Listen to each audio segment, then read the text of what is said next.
यदि वे लोग जीत के आएंगे तो सबसे पहले रोड के किनारे 5 एकड़ 10 एकड़ जमीन खरीदेंगे। उस जमीन में कोई कॉलेज बनाएंगे, कोई मॉल बनाएंगे, कोई अपार्टमेंट बनाएंगे और उसकी चाबी अपना बेटा को देंगे, अपनी पुतों को देंगे या अपने नाती पुतों को देंगे।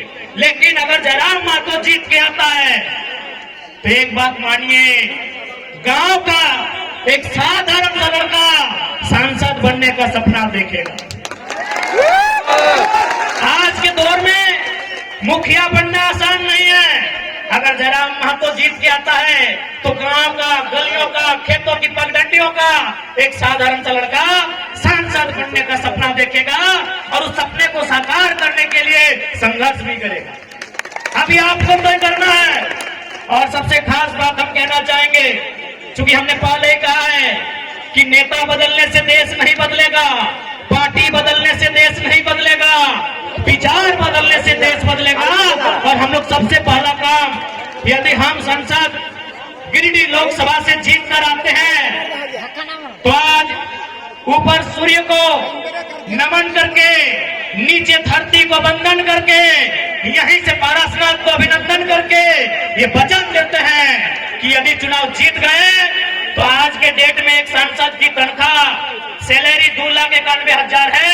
हम लोग 75% गांव के चौपाल में जाएंगे, वहां चर्चा करेंगे। हम लोग संसद की सैलरी 75% जनता के बीच दान करेंगे।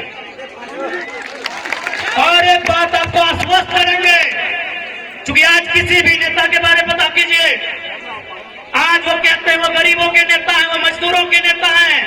अरे जितना दाम आपके बहियार खेत का नहीं है, उनके बाथरूम का है। आपका नेता कैसे हुआ? वो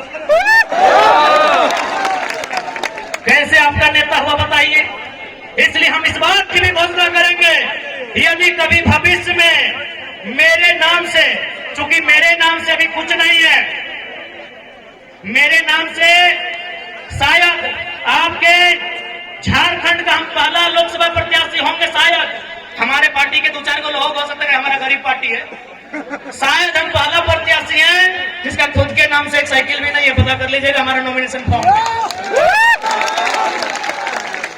हमारा खेती बाड़ी चित्तरपुर पंचायत टोला मानटार के अंतर्गत आता है। हम लोग का जो बाप दादा का संपत्ति है, आज पूरे होश हवस में कहते हैं अगर भविष्य में हम चुनाव जीतते हैं और मेरा अगर 1 इंच जमीन भी मेरे जिला से बाहर रहेगा, मां कसम वोट मत दीजिएगा अगला बार।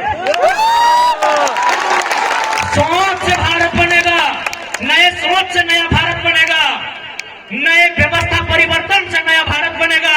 इनकी घटिया सोच से भारत कभी नहीं बनेगा। किसी आंगनबाड़ी में आपके घर से जहां भी आप वोट देने के लिए जाएंगे, वहां की दूरी नाप लीजिएगा, क्योंकि हम लोग जो पहला काम करेंगे वो काम ये होगा कि जितनी दूरी पर जाके आप हमें वोट देंगे, उसकी आधी दूरी पर हम लोग संसद लाइब्रेरी की स्थापना करेंगे।